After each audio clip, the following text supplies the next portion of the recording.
नमो अरिहन्ताणं नमो सिद्धाणं नमो आयरीयाणं नमो वज्रायणं नमो लोय सव्यसाहुनं मोक्षमार्गस्य नेतारं वेत्तारं कर्मभूभृतां ज्ञातारं विश्वतत्त्वानां वन्दे तद्गुणलब्धये। कल अपनी चर्चा चली थी व्यंजनावग्रह पर। आप लोग बताएंगे व्यंजनावग्रह किसे कहते हैं?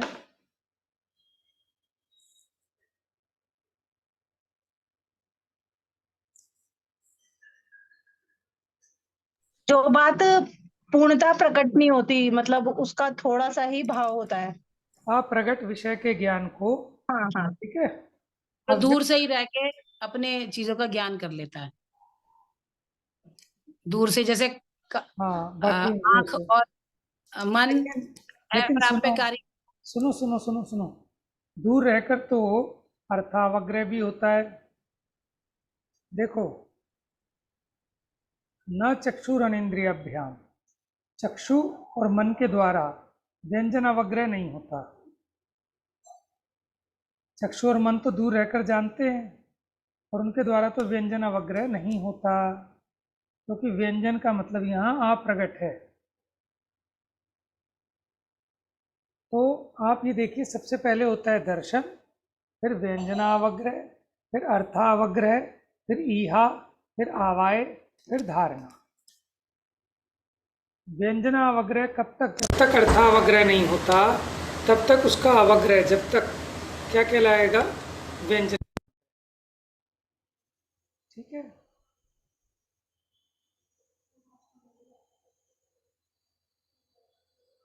आवाज नहीं आ रही?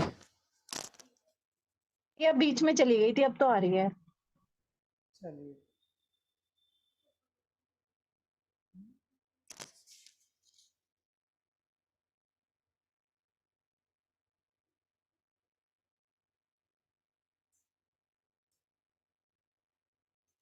चलो प्रीति पढ़ो, यहाँ से ये हो गया तो क्या होना। ये सभी इंद्रियां नेत्र को और मन को छोड़कर ये प्राप्यकारी हैं। प्राप्यकारी का अर्थ क्या था?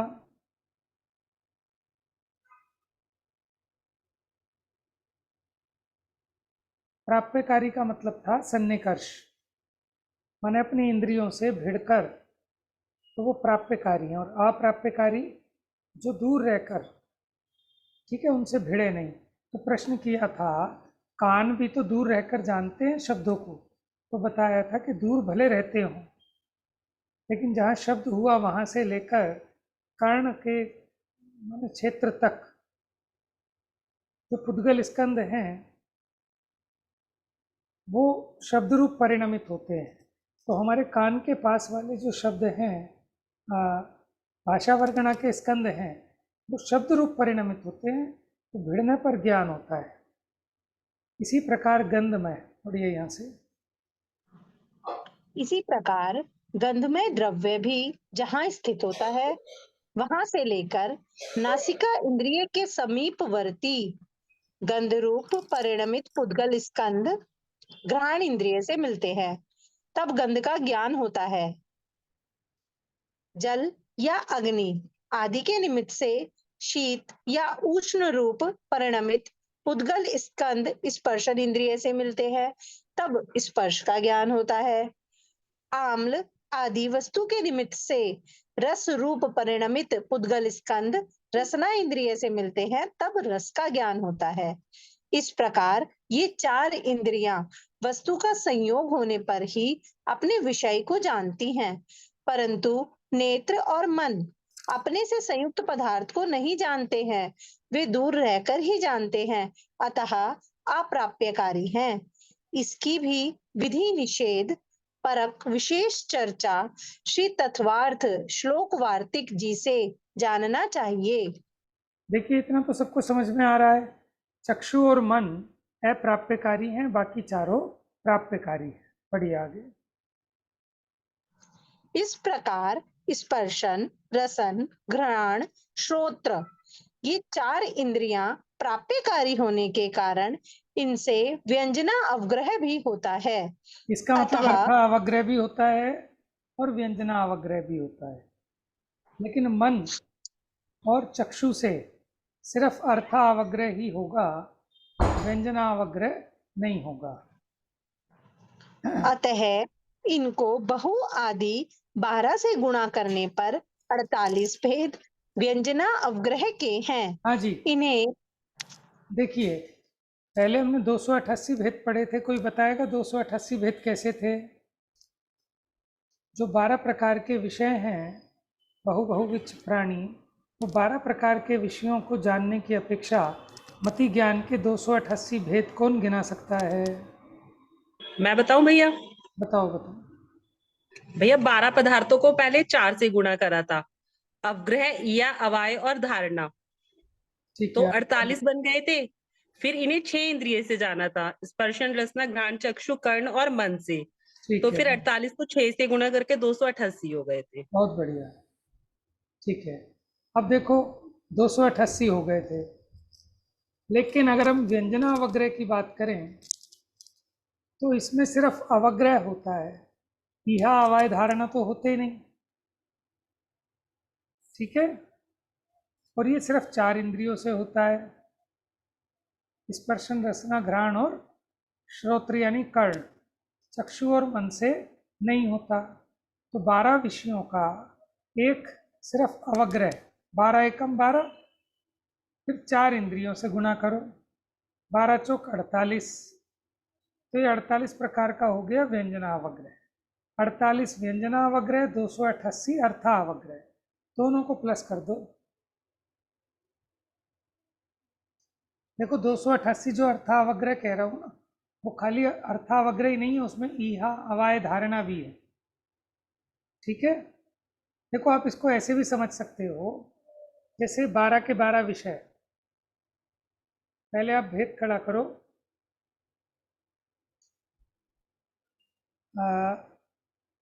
अवग्रह, ईहा, आवाय, धारणा, 12 विषय है ना। 12 विषयों का क्या क्या होगा? अवग्रह, ईहा, अवाय, धारणा।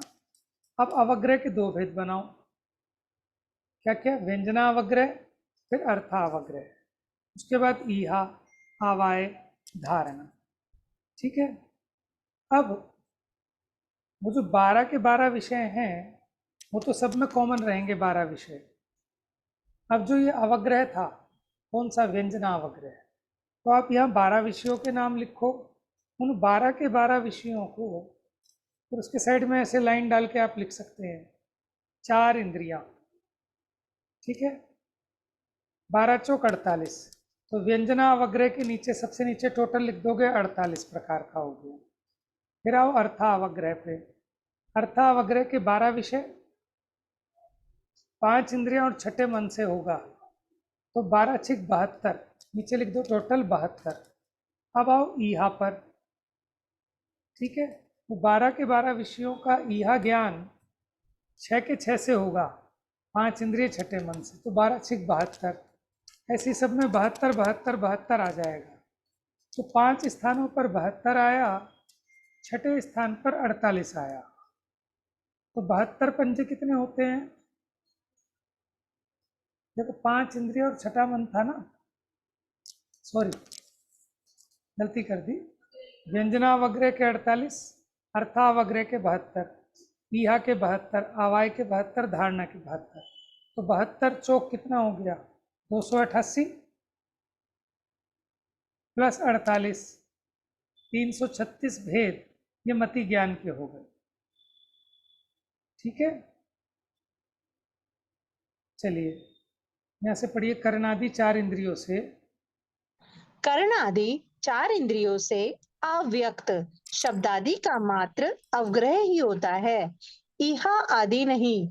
अतः व्यंजना अवग्रह के 4 ही भेद हैं, स्पर्शन रसन घ्राण चक्षु कर्ण और मन से अवग्रह, ईहा, अवाय, धारणा, ये चारों होने के कारण कुल 24 हुए। हाँ जी, इन्हें व्यंजन क्या कह रहे हैं कि कर्ण आदि 4 इंद्रियों से अव्यक्त शब्द आदि का मात्र अवग्रह होता है, ईहा आदि नहीं होते। तो व्यंजनावग्रह के 4 भेद बने, 4 इंद्रियों संबंधी। ठीक है, 12 से बाद में करेंगे। तो व्यंजनावग्रह के तो 4 भेद बने। अब स्पर्शन रसना घ्राण चक्षु कर्ण और मन, इन 6 से अवग्रह भी होता है, ईहा भी होता है, अवाय भी होती है और धारणा भी होती है। तो 6 चौक 24 हो गए। तो 24 ये और 4 पिछले, कितने हो गए? 28।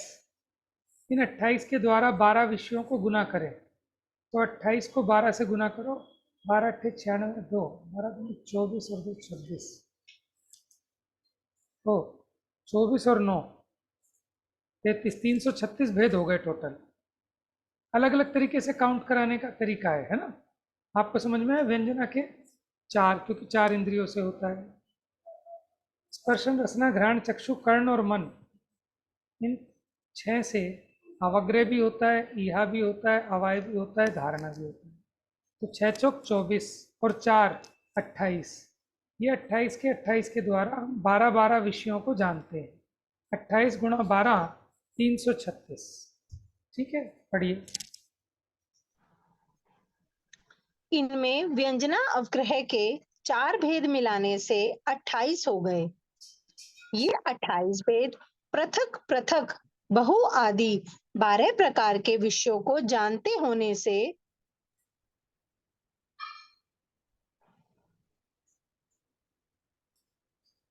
उनमें इन 12 का गुणा करने पर 336 भेद मति ज्ञान के हो जाते हैं।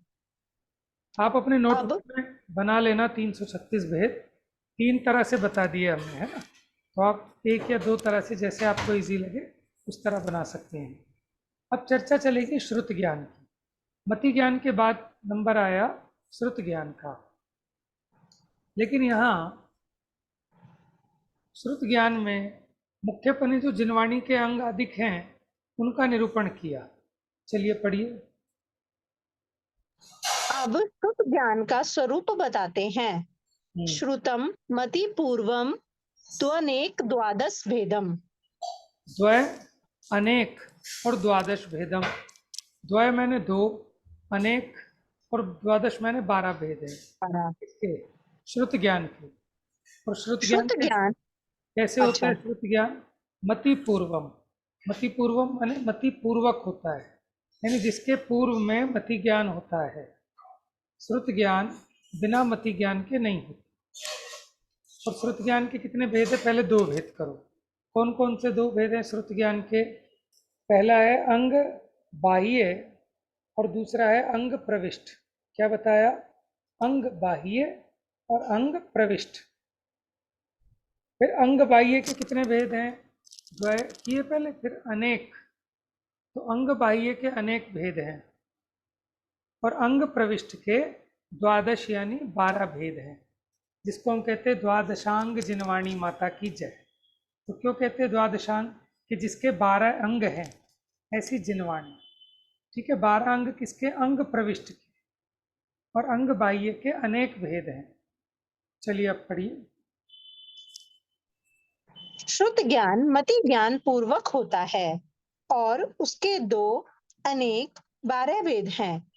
श्रुत ज्ञान मति पूर्वक ही होता है, या जो मति ज्ञान पूर्वक हो वह श्रुत है। यह बताने के लिए श्रुतम मति पूर्वम ऐसा कहा, क्योंकि मति ज्ञान से निश्चित किए गए पदार्थ का अवलंबन कर उसी संबंधी अन्य विषयों को जानना श्रुत ज्ञान है। अन्य विशेषों जैसे अन्य विशेषों को जानना श्रुत ज्ञान है। जैसे इंद्रिय और मन से यह निश्चय किया कि यह घड़ा है, यह तो मति ज्ञान है। तत्पश्चात उसी घट के संबंध में काला, पीला आदि वर्ण, छोटी बड़ी अवगाहना, नवीन जीर्ण रूप, सोना चांदी आदि जाति विशेष को जानना श्रुत ज्ञान है। यह श्रुत ज्ञानावरण और वीर्य अंतराय कर्म के क्षयोपशम की निमित्तता में उत्पन्न होता है। उसके पूर्व दर्शनावरण मति ज्ञानावरण का क्षयोपशम भी नियम से होता है। जी देखिए, ये तो हम चर्चा कर चुके हैं कि मति ज्ञान से जो जाना वो तो 5 इंद्रिय और मन के निमित्त से। अब उसके संबंध में जो अन्य विशेषों को जाना जाता है वो श्रुत ज्ञान है, जैसे घट का बताया। अब ये श्रुत ज्ञानावरण कर्म का क्षयोक्षम और वीर्यांतराय का, देखो जब भी ज्ञान दर्शन प्रकट होंगे तो उसके साथ उतनी उतनी शक्ति भी प्रकट चाहिए। इसलिए जहाँ जहाँ ज्ञान और दर्शन की बात चलेगी वहाँ वहाँ उतना उतना वीर्यांतराय कर्म का क्षयोक्षम भी साथ में होता है। और जहाँ जहाँ ज्ञानावरणी का क्षयोक्षम होगा ना तो उसके साथ साथ दर्शनावरणी का भी होगा ही होगा, क्योंकि पहले दर्शन होता है फिर ज्ञान होता है। ठीक है, जैसे किसी को अवधि ज्ञान होगा तो अवधि दर्शन तो होगा ही। ठीक है, आगे पढ़िए। भैया वीर्यांतराय कर्म में क्या होता है, एक बार इन शॉर्ट बता दीजिए। देखिए 4 कर्म है, अंतराय कर्म है ना चौथा। अंतराय कर्म के 5 भेद हैं। दान में विघ्न डाले वो दानांतराय, लाभ में विघ्न डाले लाभ अंतराय, भोग में विघ्न डाले भोगांतराय, उपभोग में विघ्न डाले उपभोग अंतराय। वीर्य माने ताकत, माने आपकी आत्मा की ताकत में विघ्न डाले, यानी आपके आत्मा का बल तो ऐसा है कि आप समस्त लोकालोक को एक साथ जाने। ठीक है, लेकिन उस बल को प्रकट ना होने दे, वो वीर्यांतराय। क्योंकि ज्ञान के साथ साथ उसको धारण करने की शक्ति भी चाहिए। ज्ञान हो जाए धारणे की शक्ति ना हो, ठीक है, तो वो संभव नहीं है। जैसे किसी को कोई थोड़ा कमजोर जी का हो तो उसको ऐसी कोई खबर नहीं सुनाते, ना तो ज़्यादा गम की और ना ज़्यादा खुशी की, ना उसमें ताकत नहीं है उतना झेलने की। शारीरिक ताकत की बात नहीं, यहाँ आत्मिक ताकत की बात है।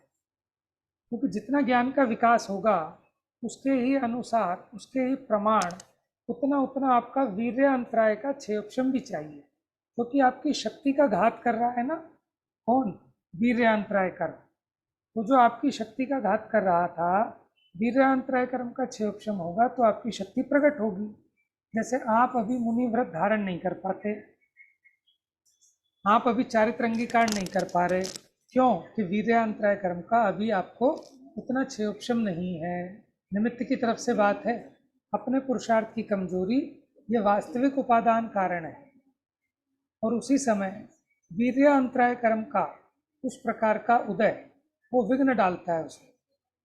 तो जितना जितना आपका वीर्यांतराय का क्षयोक्षम होता है उतना उतना आपका आत्मबल बढ़ता है।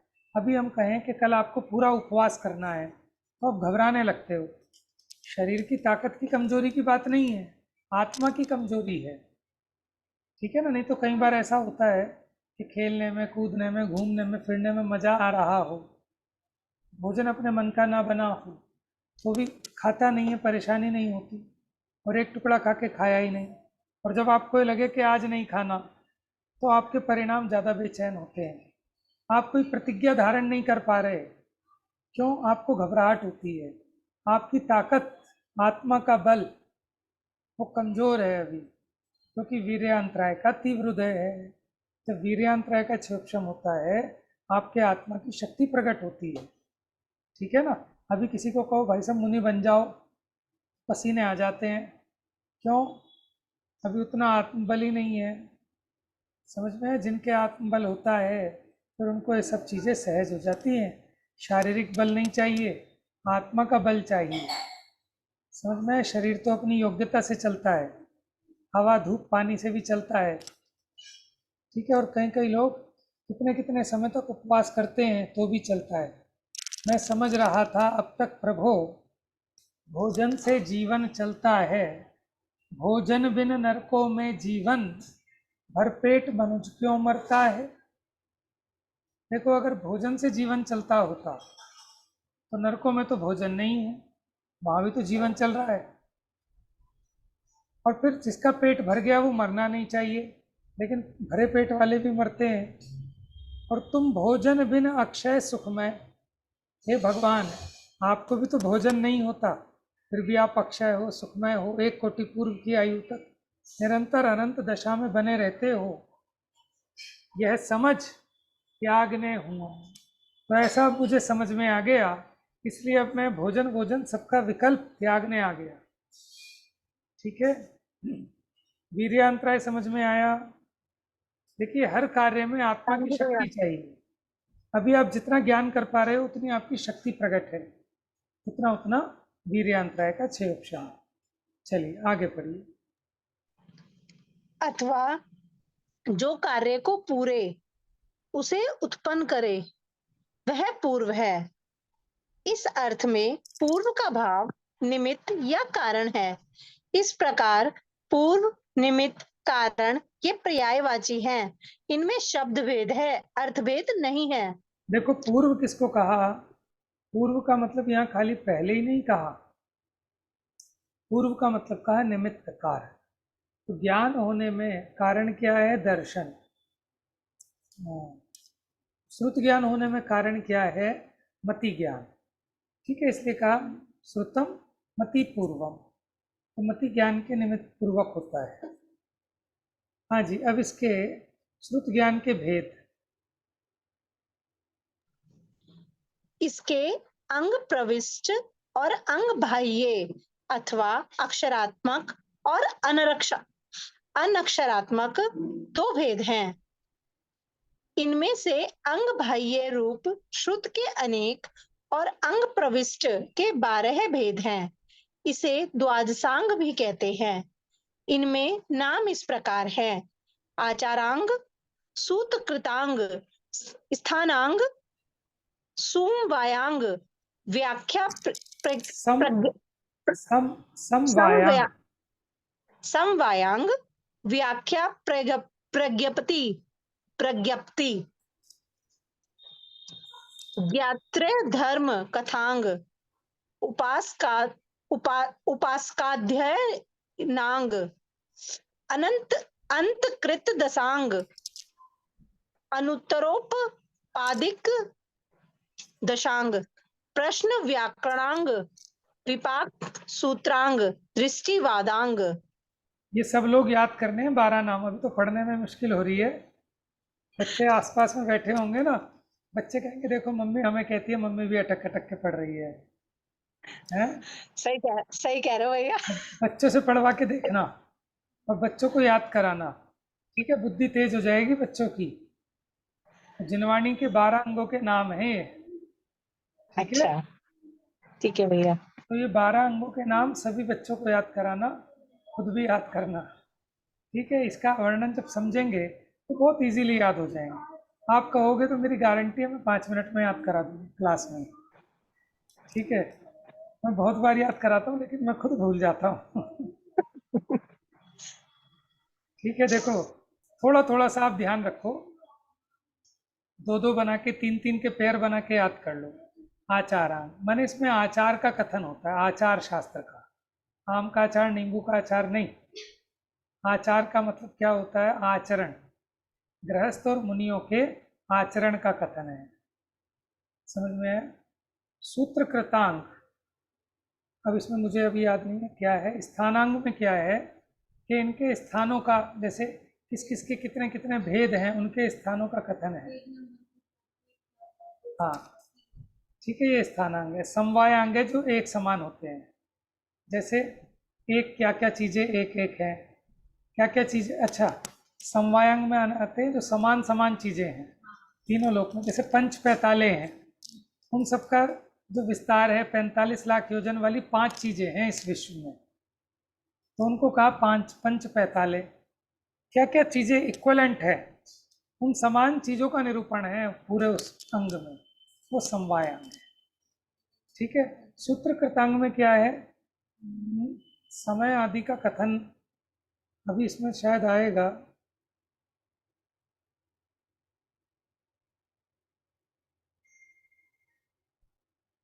इसमें अगर आएगा, हाँ पूरी व्याकरण आएगी इसमें। अभी इसमें नहीं आएंगे तो हम आपको बता देंगे थोड़ा थोड़ा सामान्य सा। अरे बहुत कुछ आएगा आपके लिए इसमें, बहुत विस्तार से आएगा।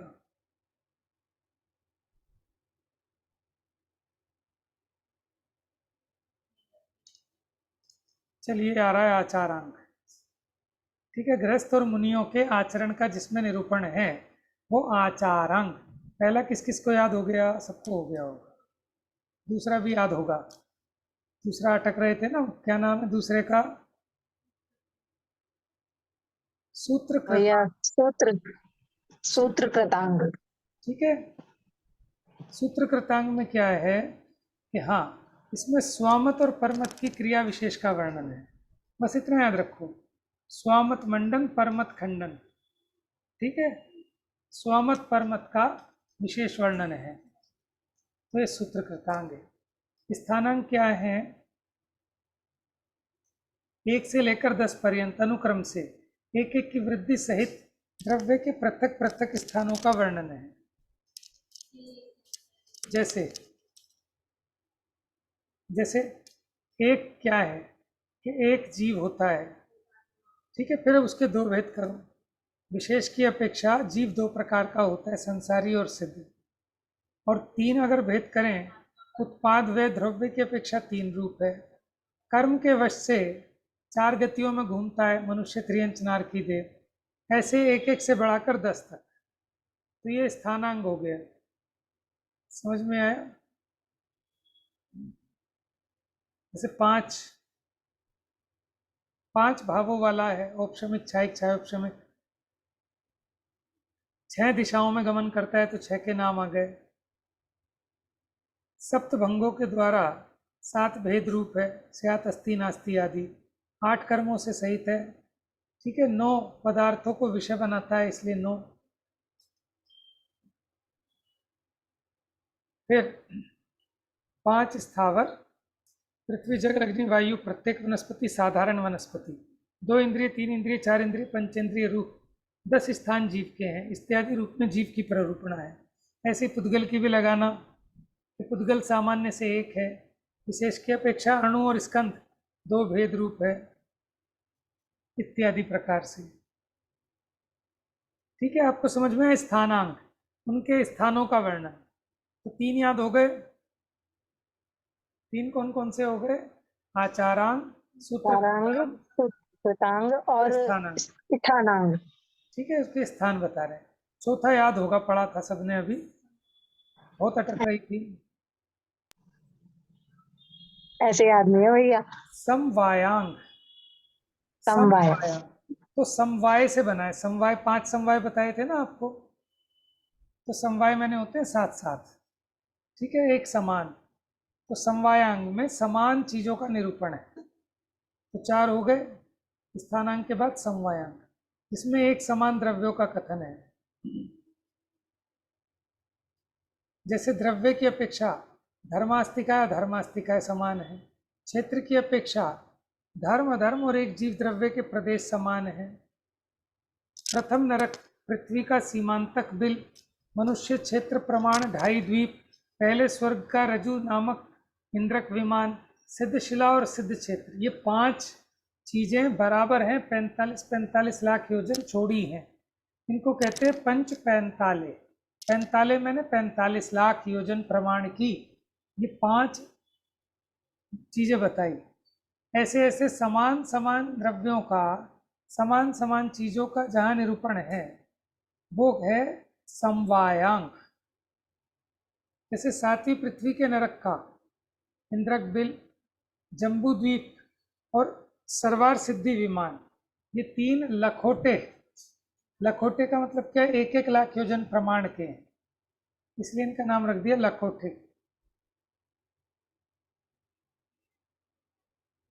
तो क्या क्या चीजें समान है, इसका वर्णन समवायन। अब 4 याद हो गए, 4 सुन लें आप लोगों से। 4 हो गए याद? बताओ प्रीति, तुम ही सुनाओ भाई। आचारांग, सूत्र कृतांग, स्थानांग और समवाय समवायांग। समवायांग। ठीक है, समवायांग। 2 और करा देते हैं, फिर 6 कल करा देंगे। व्याख्या, प्रज्ञप्ति, अंग। व्याख्या, प्रज्ञप्ति, अंग। देखो, इसमें जो परस्पर विरुद्ध प्रतीत होते हैं उनकी व्याख्या की। व्याख्या मैंने होता है रहस्य खोलना उसका, कि जीव नित्य है तो सर्वथा नित्य नहीं है, नित्य भी है और अनित्य भी, उसके पक्ष सहित बताना, इसका नाम समझ लो आप व्याख्या। और इसमें क्या है कि व्याख्या कैसे हुई कि गणधर देव ने तीर्थंकर के निकट 60,000 प्रश्न किए थे, उनका जिसमें कथन है वह व्याख्या प्रज्ञप्ति अंग है। लेकिन एक प्रश्न व्याकरणांग भी है ना। देखो प्रश्न व्याकरणांग में क्या है,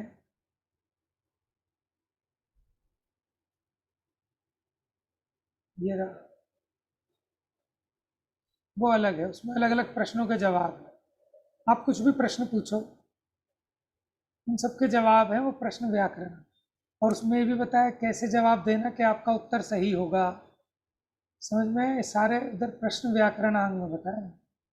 कोई पूछे कि साहब मैं व्यापार के लिए जा रहा हूँ, मुझे लाभ होगा कि हानि, तो अगर आपका चंद्र स्वर चलता हो तो ये जवाब देना, वो सही होगा। सूर्य स्वर चलता हो तो ये जवाब देना। तो उन सब विद्याओं का वर्णन है उसमें। चलिए, पांचवा हो गया व्याख्या प्रज्ञप्ति अंग।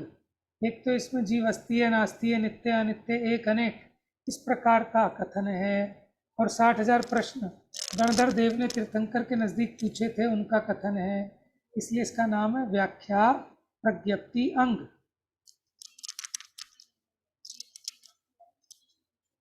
अच्छा देखो, आपको याद होगा 66 दिन तक भगवान की दिव्य ध्वनि नहीं खिरी, भगवान महावीर स्वामी की। सौधर्म इंद्र को विकल्प आया तो उसने अवधि ज्ञान से जाना कि जो मिथ्या दृष्टि अन्यमति इंद्रभूति गौतम है ब्राह्मण, वो गणधर बनने की योग्यता रखता है। तो वो गया उनके पास। उसने क्या प्रश्न किया जी, क्या है, सबसे पहले तत्वार सूत्र में था जीवान्य छह पंचान्य द्रव्यों के चास्ति, बारे में हाँ पूछता। बिल्कुल, पंचान्य चास्तिकाया व्रत सविति गति ज्ञान चारित्र भेदा इत्येतन मोक्ष मूलम प्रोक्त महरद भरीषि। तो उसने इस प्रकार के जो जिज्ञासा उत्पन्न हुई तो सौधर्म इंद्र ने उससे पूछा, ब्राह्मण से। ब्राह्मण को पता ही नहीं था। चल तेरा गुरु कौन है, उसे जवाब दूंगा। तो वहां गए और उनका सारा मद स्तंभित हो गया। मान स्तंभ के दर्शन करके वहीं दीक्षा धारण कर ली, गणधर देव का पद प्राप्त हो गया। तो भगवान से इसी प्रकार के प्रश्न किए, समझ लो, स्यात् अस्ति नास्ति, जीव कैसे अस्ति है नास्ति, ये सब। अच्छा, ज्ञात्र धर्म कथा अंग क्या है? धर्म कथा, तो जहाँ धर्म की कथा का वर्णन है, ठीक है, तो ज्ञात्री माने ज्ञाता, ठीक है। ज्ञाता कौन? गणधर देव। तो गणधर देव ने जो प्रश्न किए थे, ठीक है, उनके उत्तर के रूप में जो धर्म की कथा आई उसका वर्णन ज्ञात्री धर्म कथांग, ज्ञात्री धर्म कथांग। थोड़ा सा पांचवा और छठा व्याख्या प्रज्ञप्ति अंग और ज्ञात्री धर्म कथांग हो गए। किसी को याद? व्याख्या प्रज्ञप्ति और ज्ञात्री धर्म कथा। पहले चार कौन कौन से थे? आचारांग, सूत्रकृतांग, स्थानांग, समवायांग, व्याख्या प्रज्ञप्ति अंग, ज्ञात्र धर्म कथांग। तो इन 6 को आप संभाल के रखना, कल सुनेंगे वापस। अपने बच्चों को जरूर याद कराना, ठीक है। ये बच्चे बहुत फास्ट कर लेते हैं, हम और आप तो सोचते हैं कैसे करेंगे, और आप ताज्जुब मानोगे, आप इन्हें याद कराना चालू करोगे ना अच्छी अच्छी चीज़ें, जैसे 14 गुण स्थानों के नाम हैं, ये सब भेदों के नाम, तो आप देखना ये याद भी ऐसे करते हैं, कभी नहीं भूलेंगे, ठीक है।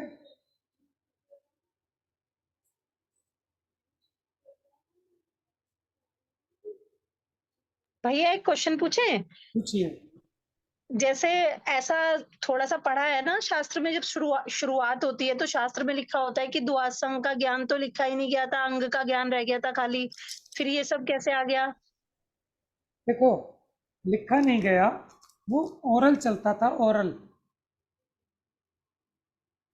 क्योंकि बुद्धि इतनी तेज होती थी कि वो कहकर ही आगे ट्रांसफर करते थे उन विद्याओं का, ठीक है। उन्होंने तो सिर्फ उस टाइप का वर्गीकरण किया है, लेकिन जब तक लिपिबद्ध, देखो लिपिबद्ध तो उतना किया नहीं जा सकता। भगवान के ज्ञान में जितना आया उतना उनकी दिव्य ध्वनि में नहीं आ सकता। जितना दिव्य ध्वनि में आया उतना गणधर ग्रहण नहीं कर पाए।